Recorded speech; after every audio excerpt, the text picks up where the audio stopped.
नमस्कार दोस्तों, मेरा चैनल केम्बासिस में आप सब लोगों को बहुत बहुत स्वागत है। तो इस वीडियो में हम लोग बात करने वाले हैं दो वैक्सीन के बारे में।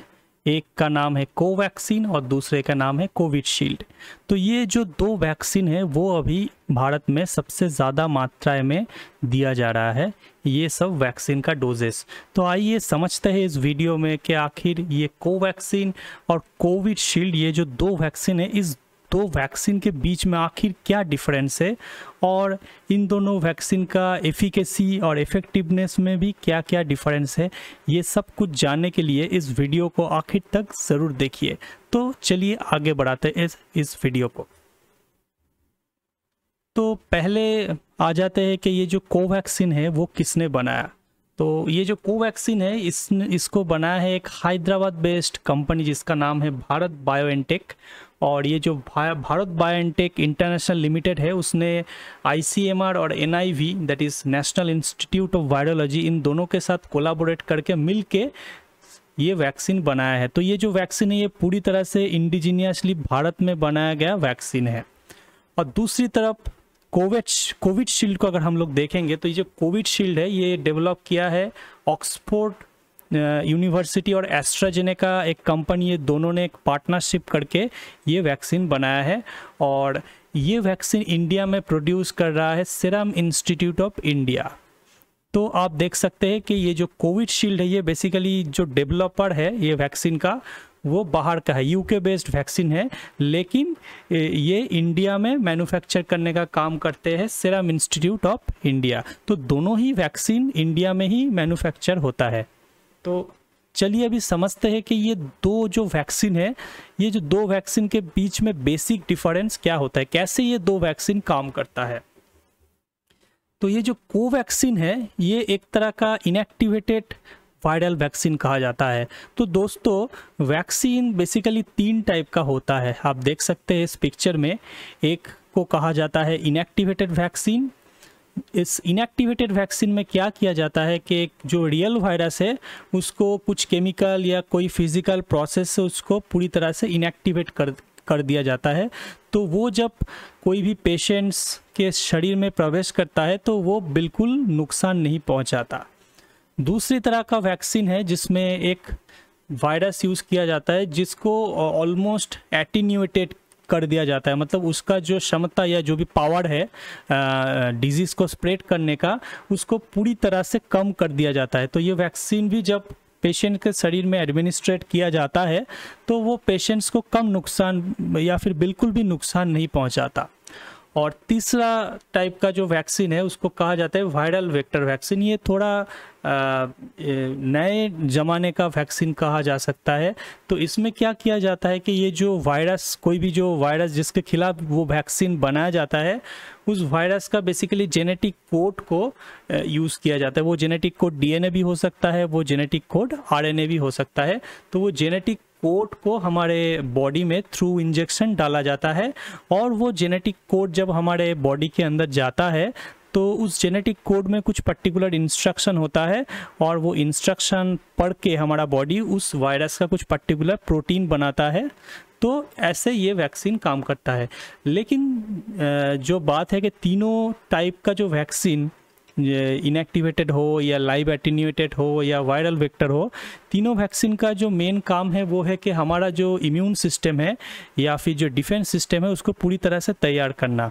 तो ये सब वैक्सीन जब हमारे बॉडी के अंदर जाता है तो हमारे इम्यून सिस्टम को पता चल जाता है कि आखिर इस तरह का जो पैथोजन है वो किस तरह से दिखता है और कैसे उसके खिलाफ लड़ाई किया जाए। तो उसके बाद जब एक्चुअल में हमारे बॉडी में उस वायरस का अटैक होता है तब हमारा इम्यून सिस्टम पूरी तरह से तैयार हो जाता है। इसीलिए बहुत ही कम वक्त में उस वायरस के खिलाफ हमारा इम्यून सिस्टम काफ़ी अच्छा लड़ाई करते हैं और उस वायरस को पूरी तरह से मार गिराता है।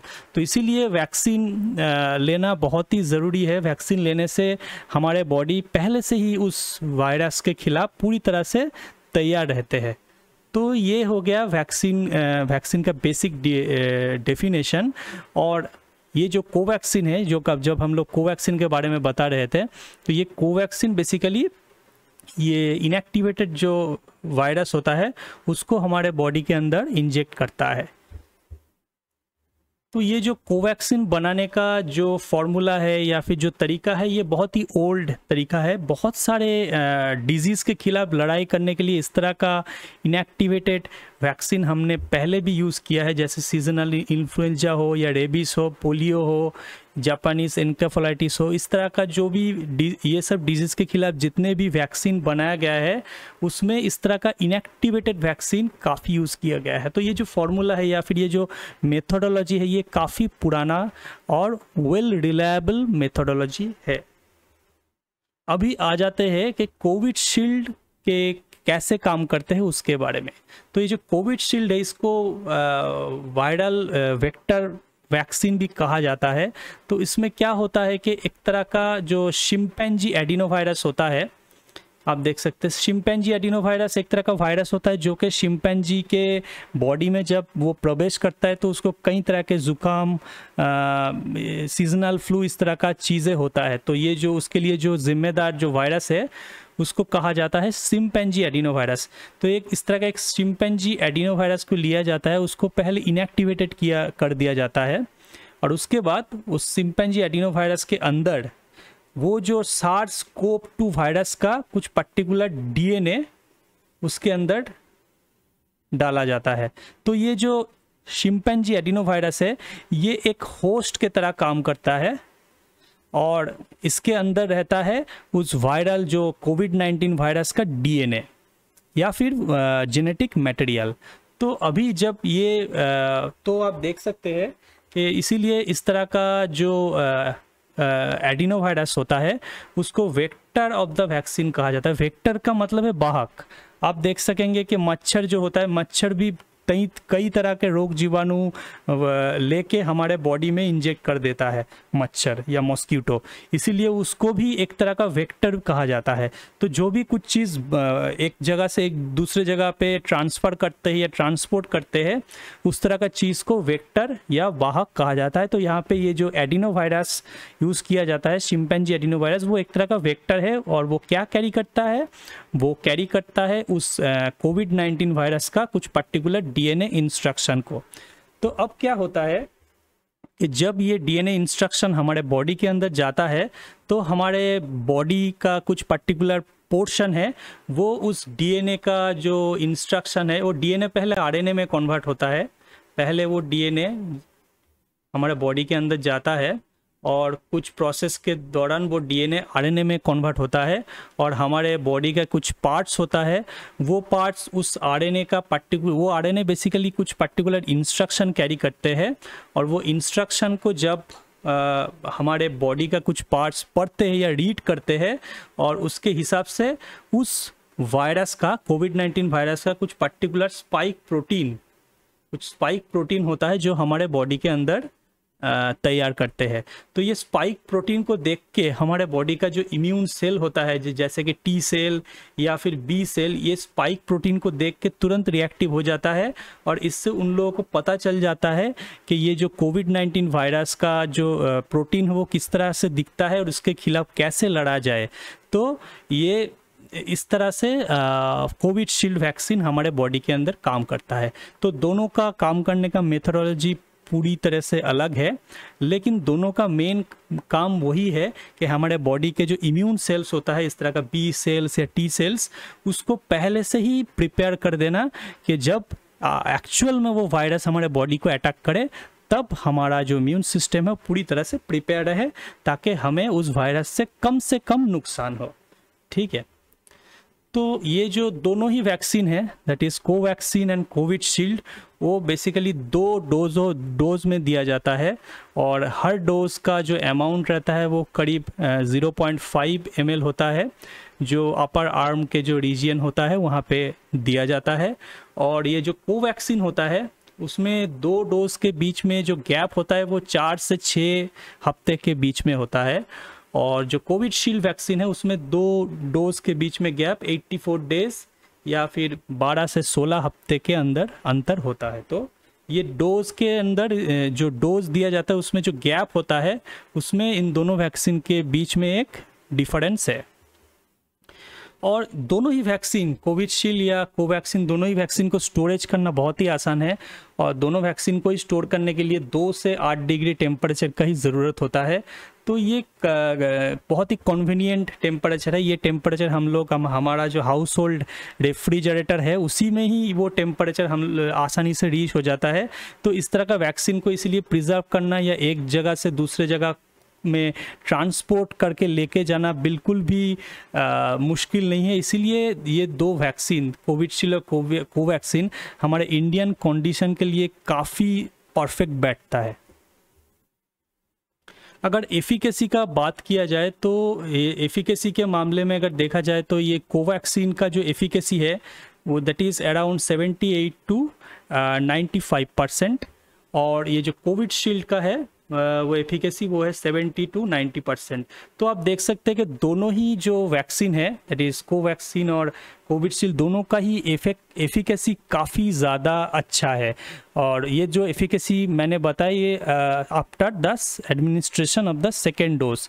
तो ये जो एफिकेसी है ये बेसिकली कैलकुलेट किया जाता है ड्यूरिंग द क्लिनिकल ट्रायल। तो क्लिनिकल ट्रायल में एक्चुअली क्या होता है कि 2 ग्रुप में एक पर्टिकुलर मतलब नंबर्स ऑफ पीपल को, जैसे 500 पीपल है, उसको 2 ग्रुप में डिवाइड किया जाता है। 250 को रियल वैक्सीन दिया जाता है और 250 को प्लासिबो, जिसको प्लासिबो ग्रुप कहते हैं, उसको रियल के जगह कुछ सॉल्ट वाटर या सैलाइन वाटर इस तरह का कुछ दिया जाता है, मतलब उनको रियल वैक्सीन नहीं दिया जाता है। तो अभी जब ये जो 2 ग्रुप के अंदर कंपेयर किया जाता है कि जब रियल वायरस से अटैक होने का या फिर रियल कोविड-19 वायरस से अटैक होने का चांसेस इन दोनों ग्रुप के लोगों के बीच में कितना डिफरेंस है, उसके हिसाब से ये एफिकेसी कैलकुलेट किया जाता है। तो अगर आप और डिटेल में जानना चाहते हैं कि ये एफिकेसी क्या है या फिर इफ़ेक्टिवनेस करके और एक पैरामीटर है, वो भी अगर आप लोग जानना चाहते हैं कि ये एफिकेसी क्या है, इफ़ेक्टिवनेस क्या है वैक्सीन का, तो मुझे नीचे कमेंट करके ज़रूर बताइए। मैं दूसरे एक लेक्चर में, एक वीडियो में ज़रूर उसको और डिटेल में आप लोगों को बताने की कोशिश करूँगा।